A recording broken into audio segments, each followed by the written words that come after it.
So you decided that you want a career in sustainability, but you don't know where to start. And don't worry, this video is going to be all about breaking it down step by step and trying to figure out where it is that you should follow your career within sustainability. And hi everyone, for those of you who don't know me, my name is Tyanna Bui and welcome to my channel. I'm a sustainability professional just trying to share a little bit about my journey and some tips that I found while navigating through this career. I definitely know that it can be a lot to learn and there's not so many people to talk to about this, so hope that through this channel it can help you guys just a little bit more through your search. If you do want to see more videos like this, then please give this video a thumbs up so I know to make more similar to this, and if you do want to see more of me, then please hit the subscribe button. So as this first step, yes, it's great that you know that you want to pursue a career in sustainability, but before doing your deep dive in your search, you do want to figure out, okay, where do I belong in this industry? And so being able to conduct a self-assessment is going to be crucial, and building that foundation is going to be really important for you to understand how it is that you need to go about your search. In this self-assessment, you're not just asking questions about which environmental issue you want to solve,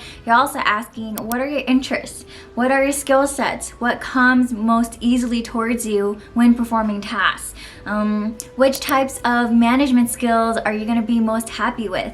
Are you going to be happier with working with someone that micromanages you, which does work for some people, or do you want to have more flexibility? Do you want to work from home? Do you want to work in the office? And I would say in this exercise, when you're doing this assessment, you want to close your eyes and really picture what your future is going to look like when working. This is actually the best advice I got right before I started my job search, and it gave me a clearer picture as to which type of environment I actually want to be in. So after asking these questions within yourselves, digging deep and picturing what it is that you want in your future, this is a good time for you to pick at least 3 different careers that stem at the top of your head at this moment in time. So for this next step, you want to investigate and research the 3 different career paths that you've chosen for yourself at this point in time. So what this means is that you have to go on Google, do some basic research and putting something like, what does a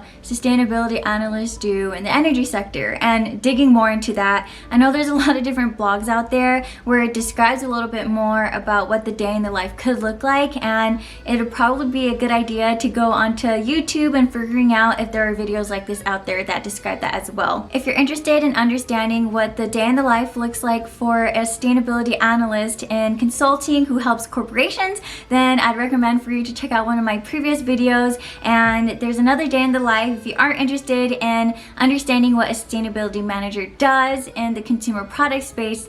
I'll go ahead and link that video there for you as well, for you guys to get some more insight as to what that type of career path looks like. The next step that you want to do after looking on Google is to go onto LinkedIn, find some people who are working on those roles that you're highly interested in, and sending them a note, so you guys can set some time to chat. I know this step can be pretty nerve-wracking, but you'll be really surprised to see how many people are out there that really do want to share their experience and wisdom throughout their own process. And so when you're going onto LinkedIn, sending them a note to connect, you want to say something along the lines of like, hi, my name is Tyanna. I'm currently in school getting my degree in environmental science, or I'm currently in a job where I'm doing XYZ. I saw in your profile that you're in a role that I'm highly interested in pursuing in the future. I'd love to get some advice from you, and if you're available, would love to set a quick 15-minute chat just to introduce myself. Thank you for your time and hope to hear back from you soon. And then go and send that. When you're sending out this note, you want to be sure to be really respectful of their time, because they don't know you, right? You're a total stranger to them. So making sure that you're really respectful and that you show that you're highly interested in what it is that they're doing. Because again, why is someone gonna waste time talking to someone if they're not even really interested in what it is that they're doing? So being sure that you're being polite in that way while you're sending it is gonna be really key when trying to get these one-on-one chats. Along with the step of going onto LinkedIn, you want to really look at your network that you currently have. Is there anyone out there who's doing anything similar to what you want to do?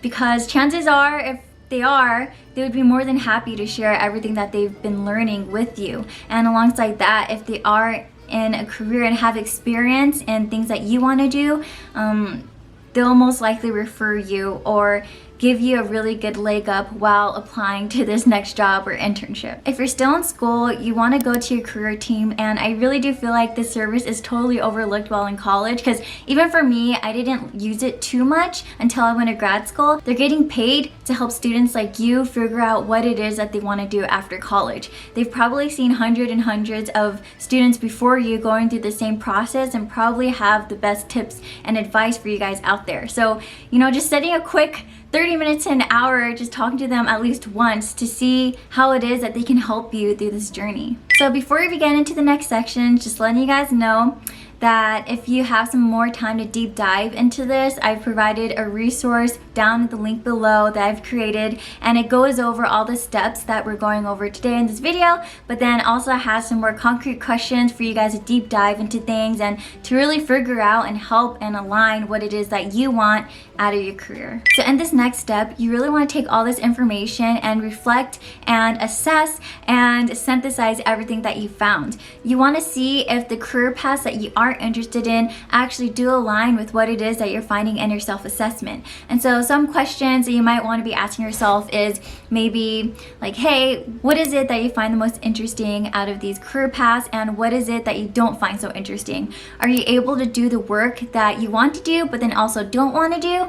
Because again, a job is a job, right? It's not going to be 100% in the tasks that you'd want to do on an everyday, every month basis. And so making sure that for those tasks that you don't really want to do, that you're able to tolerate it. If you're someone who realized that out of these career paths that you first chosen for yourself aren't aligning to what it is that you want, or feel like it's a career path that you can do, then it's time for you to go back to the drawing boards. And it's totally okay, because you know, we're only one person. There's only so many experiences that we know, and there's so many different jobs out there. So don't give yourself a hard time if you can't figure it out at that first step. By you actually going out and inputting time to do that research, I know it's just gonna only help refine what it is that you wanted in your self-assessment and then also in your career.